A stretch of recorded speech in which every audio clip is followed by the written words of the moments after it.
பொன்காம சுவாமிகள் எனக்கு வேண்டி சாமிகிட்ட வேண்டுதல் வச்சாங்க. கடைசி விரல் எடுக்கண்டாம், விரல் எடுக்காமே அந்த ட்ரீட்மெண்ட் மூலமாக காப்பாற்றிட்டாங்க. அது முதல் தடவை ஒரு மாதம் காலோடு நாங்கள் ஹாஸ்பிட்டலில் இருந்தோம்.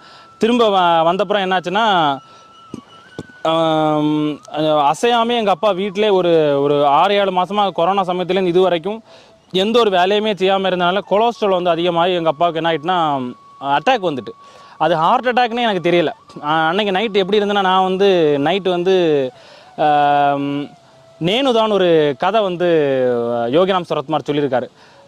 எப்படின்னா, அவருடைய பக்தர் வந்து அவரை பார்க்க வரும்போது இந்த பிச்சைக்காரன் யாருன்னு திருப்பதி வெங்கடாச்சலபதி போய் பார்த்து அவர் உண்டியலில் ₹1 காணிக்கப்பட்டு இந்த பிச்சைக்காரன் யாருன்னு கேட்க சொல்லியிருப்பார்.